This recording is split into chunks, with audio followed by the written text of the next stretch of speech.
Hey everyone, welcome into another edition of No Holds Barred. Rob Wong, joined alongside by WWE superstar Nattie Neidhart, who's been extremely busy in and out of the ring of late. So we're always glad when Nattie can make time for us. And of course, we'll get to the things that you've been up to, Nattie, but got to start with WWE Evolution, which takes place on Sunday in Atlanta, Georgia, the second ever all women's professional wrestling card for WWE. The last one was 7 years ago. You took part in that one, and you're going to take part in this one as part of the Battle Royal. What are you most excited about for this event on Sunday? We're all the girls right now are so excited because this is something that we've been manifesting for years. We've been talking about it. We've been putting it out there in the universe. And so now to finally be able to see it come to life in Atlanta, of course, this Sunday, I'm so excited. All the girls are excited. Everybody's working hard, training hard, planning these cool costumes and just really trying to make it feel as big as it can be. And of course, somebody that's very close to me and very near and dear to my heart is going to be in it, Nikki Bella. She has been doing a ton of promotional work this week, promoting, the event. I saw her on I think the Today Show. Maybe she was on Good Morning America. I can't remember, but she was on. She was talking to Kelly Ripa. She was all over New York City promoting the show, and so just seeing her get excited about it, especially since some of my best rivalries in WWE were against Nikki, I was like, I'm manifesting greatness for us in the Battle Royal. And of course, there's a lot of really amazing matches that are going to be on the card. But to get back in there with Nikki, it's been such a long time since we've been back in the same ring together. Really, she was in Rumble this year, but we weren't in there at the same time. So I don't count that as a match together because I wasn't in there when she was in there. But I'm excited to just, have her in there, have her back. I know she's stated that she's going to be back in the division for a little bit. It just kind of it feels like the right fit. Like I started with Nikki Bella, we started in WWE together. We started the very first week that I was in developmental in FCW, Nikki and Bree were with me there. So it just feels so good to have her back. And of course, everybody in the locker room is excited about it. And I think that is the match that I'm most excited for because I know there's going to be some surprises in that battle royal that haven't been announced, but I don't even know what they are, but I just know that there's going to be some surprises. Usually I do spill the tea and I do have a good spoiler, but I actually don't on this one. And trust me, everybody's been messaging me, go, who's in the battle royal? Who else is in it? Who else is coming to the show? And I'm like, I don't know. I will literally find out with everybody else, but I just feel like there's going to be some surprises. So I'm excited. And of course, we have a really nice blend of the past, present, and future of the WWE Women's Division. Of course, Tiffany Stratton and Trish Stratus haven't faced off, so they were a tag team at Elimination Chamber in Toronto, Trish's hometown. But to see them actually have this match, it's Trish's first championship match in 18 years. Wow. So to see Trish, the thought of her going for the women's championship, it's really it's like the Attitude Era versus the women's era right now. So I think it's going to be really fun. May the best blonde win. And then, of course, you've got JC Jane against Jordan Grace. And I think that's going to be exciting because I think both of them bring so much to the table. And you know that JC Jane's going to be pulling some shenanigans. And then, of course, Naomi versus Jade Cargill. Atlanta is Jade Cargill's hometown. So I feel like she could have the upper hand there. But I also love the role that Naomi's been on. It's all been so fresh and so fun to watch. And just seeing this reinvention of Naomi in this bad girl character that she's got going on, proceed with caution, as she says. It's just fun. It makes Naomi, I feel, has really reinvigorated that SmackDown women's division in a sense that she brings this fresh layer as a new heel there. And in our world we say heel, but she's the new bad guy in town, and it's cool because I wouldn't mind seeing Naomi and Nia Jax team up and form a partnership, because I think Nia Jax is one of the best bad girls in the entire division across the board, across NXT, Raw, SmackDown. I think she's really one of the best heels that we have. So to see her and Naomi one day down the road team up, I was like, that would be really, really cool to see that. But again, going back to Evolution, I think the matches are going to be great. We're going to see women from NXT, women from Raw, women from SmackDown, and then of course having some of our legends back, like Nikki Bella, like Trish Stratus, and of course a few more surprises. And I'm excited because if I win the Battle Royal, I go on to face whomever the women's champion is.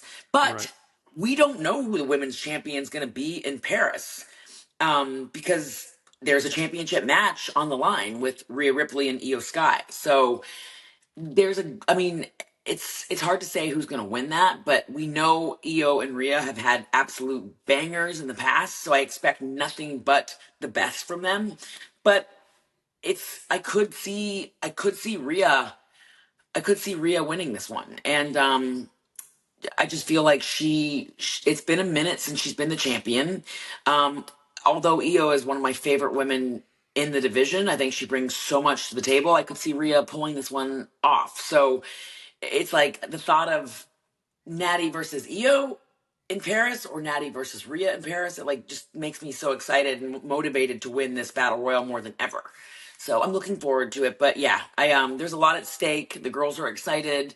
I don't think I don't think people realize what a big deal this is for us to be able to do this, because it's something that for many years after that first women's evolution, it was like an idea that was sort of put to rest. It was like, oh, it was not revisited again. Whereas a lot of PLEs, we do them every single year, like Money in the Bank, like Hell in a Cell, like the Women's Royal Rumble. We do them every year, and then after that very first evolution, we just stopped doing it. So I want this to be a trend. I want to have a women's evolution every single year from now on because this one will be such a success.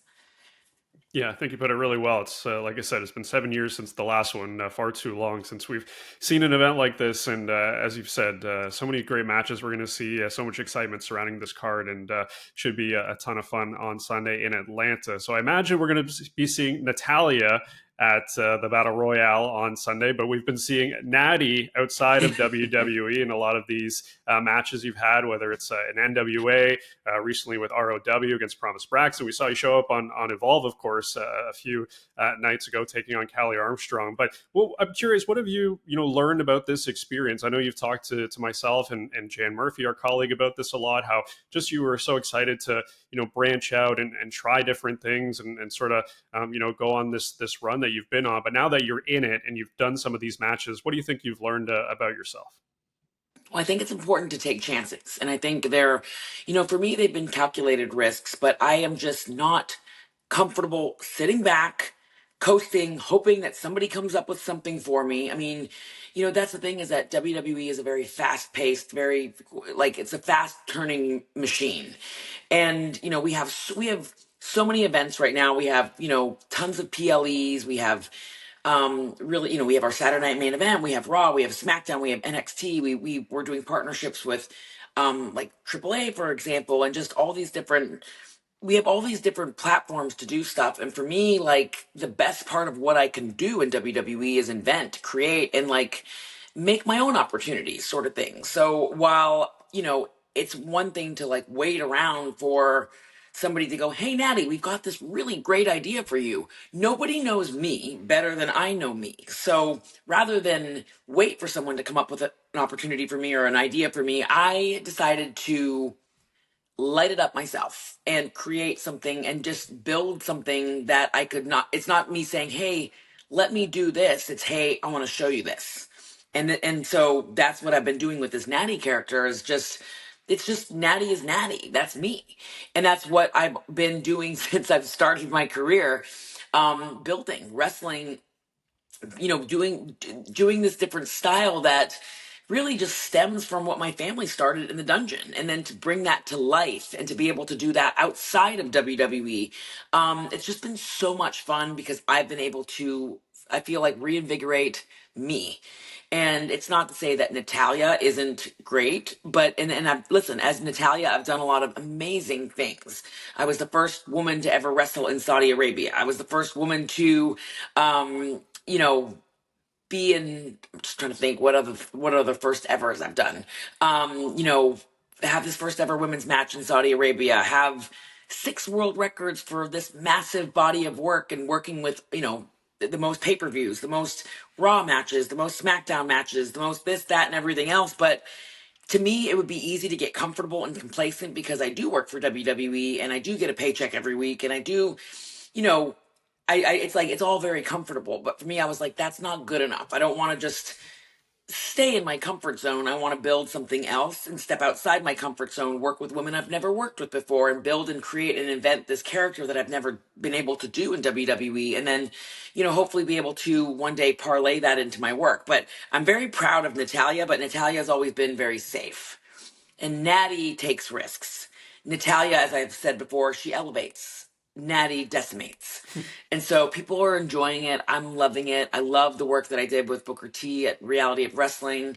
I love the work that I did with NWA and Kenzie Page. I love the work that I did in Bloodsport against Miu. I feel like I wanted to make sure that everybody knew that it wasn't a fluke, that Bloodsport wasn't just a fluke. I wanted NWA to be even better than Bloodsport, and then I wanted Reality of Wrestling to be even better than NWA, so that people could see that the magic has all like the magic's really inside of you. And even sorry to go on a rant here, but even at my ring, when people come and work with me and train, we've actually been working very closely with Nikki Bella. She's going to train with me later on tonight, but we're getting ready for Evolution. We're really excited, but I want to remind her and everybody else that the magic is inside of you.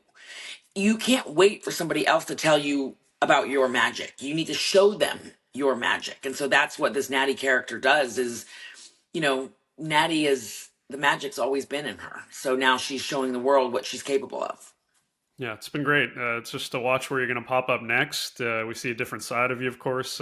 Flipping the bird, getting in people's faces. It's a completely different character than I think a lot of people are used to. But I know just seeing the thoughts that people have online, people are really enjoying it. So it's been Yeah, a and lot of fun to watch. it's great because even it's funny because there was this thing that popped up. I was tagged in 100 posts about like the wrestlers or talent that are getting harassed online. And I was like in the top 15. I was the bottom 15, sorry. I was number 15 along with Nikki Bella for people that were being harassed online. And it's funny because like I was like, damn, if people are talking about me, you know what I mean? Like even if they're saying negative things or they're saying things that are harassed, I do get, I think all of us that are in the public eye are subject to being harassed. There's always going to be somebody that doesn't like you or somebody that's jealous of you or somebody that's unhappy with you or somebody that just doesn't agree with what you're doing. But what I've learned over the years is that whether it's good, whether it's bad, people are talking about us. And so it means they're engaged. They took their time to get on their keyboard and think about me. And so I was like, man, this could really play into the Nattie character because the Nattie character doesn't give a shit. The Nattie character likes to be polarizing. She wants the confrontation. So I was like, this is kind of cool. But I also was like, I was in kind of good company. I mean, the fact that I was in there with some big names, I was like, this is cool because I think it's always fascinating to take a negative and spin it into a positive. But it's funny because I was like, man, I even like online, I don't feel like I get as much hate as some of the other people that are online. You know what I mean? But I also feel like maybe I've been an expert at silencing the noise or staying above the noise. But I think it's just sometimes it's like whether they're talking good, whether they're saying bad things, whether it's good, bad, or somewhere in between, they're at least talking about me and keeping my name in the game. And if they're thinking about me, they're watching. That's all that matters. And so they'll be watching this Nattie character, and I think they're gonna fall in love with her. And if they don't, they can go themselves. That is very well said. I think, as you know, in your business, if you're not getting any reaction at all, that is when things That's a are probably dangerous. going wrong. When no one cares about you and no one's talking about you, that's a dangerous place to be. And I was saying to Nikki Bella, we were laughing about it because I was like, her merchandise has been some of the top selling merchandise in WWE and like her social engagement. She's one of the most followed women in the company. I think she is the most followed female in the company. Um, and she has done super high ratings and super high numbers and super high engagements. Like I think she was at Netflix. She was the most socially engaged person that was at our event that night.